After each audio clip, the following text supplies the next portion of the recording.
You know the dream, right? Waking up to sunny Florida skies, maybe a round of golf, some pickleball in the afternoon. That's the lifestyle that places like the Villages promise. But then you start looking at homes and bam, you're hit with all these extra costs. Bonds, assessments, amenity fees. What does it all even mean? It can definitely feel a little overwhelming at first.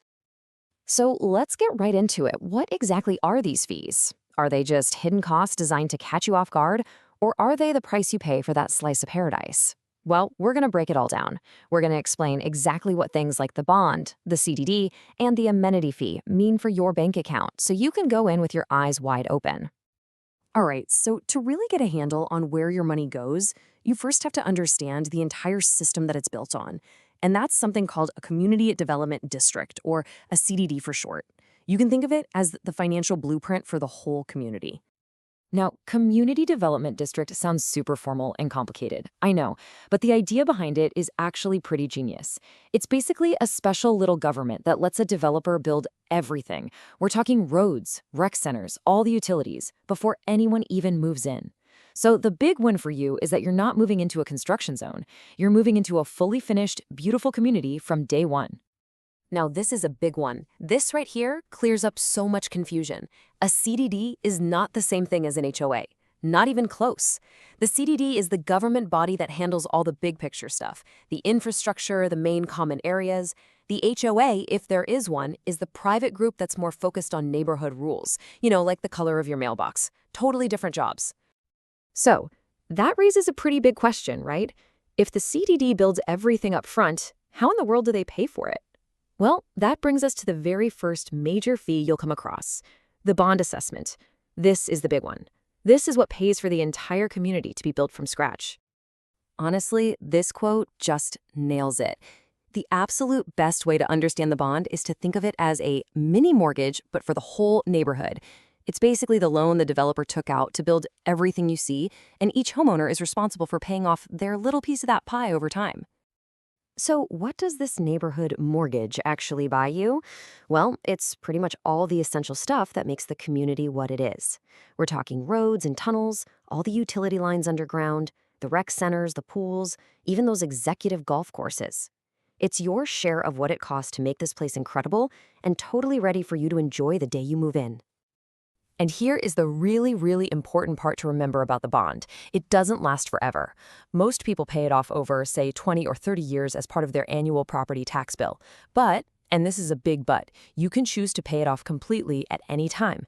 Just write a check and poof, that part of your payment is gone from your tax bill for good. Okay, so the bond gets everything built. That's great. But who pays to keep the landscaping beautiful and all those amenities looking brand new year after year? Well, that leads us right into the second fee, the CDD maintenance assessment. Think of this one as the community's annual operating budget. Each year, an elected board of residents looks at what it's going to cost to maintain all the shared stuff, and that cost gets divided up among all the homeowners. It's basically your yearly subscription to keep everything looking fantastic. And this budget covers all the ongoing work you'd expect, right?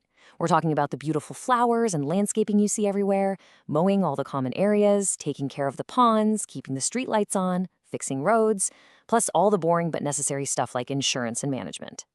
Now, here is the key difference you have to remember. Unlike the bond, this maintenance fee, it never goes away. It's a forever cost. As long as you own a home there, you'll pay this fee every year. But that's what guarantees the community is going to look just as good in 20 years as it does the day you buy your home. All right, so we've covered building the community and we've covered maintaining it. Now let's get to the fun part. Let's talk about the fee that actually pays for that amazing lifestyle you're moving for, and that is the monthly amenity fee. So, what does it cost? Well, as of early 2025, you're looking at about $199 a month. And what's nice is it's just tacked on to your monthly utility bill, so it's super convenient. Just keep in mind that that number can be adjusted every year. And for that monthly fee, what do you get? Think of it as your all-access pass to fun. It gets you into all the rec centers, all the pools, the pickleball and tennis courts. You even get to play golf for free on all the executive courses. This is literally your key to unlocking that active, social life these communities are known for. Whew. Okay, I know, that was a lot of information. You've got the bond, the maintenance fee, the amenity fee. It can get a little jumbled in your head. So let's just put it all together on one simple, easy-to-read slide. Let's just boil it down. You've got the bond assessment, that's for building the community. It's paid annually on your tax bill. And the key fact, it can be paid off. Then you have the CDD maintenance. That's for the upkeep, also on your tax bill, but this one, it never ends. And finally, you have the monthly amenity fee, which is exactly what it sounds like, your ticket to fun. So, you see, in the end, these fees aren't just random charges somebody made up. They're a very clear trade-off. You pay these structured costs, and in return, you get to live in this amazing, perfectly maintained, amenity-filled community from the second you get your keys. So the real question isn't, what are all these fees? The question you have to ask yourself is this lifestyle worth the price for my version of paradise?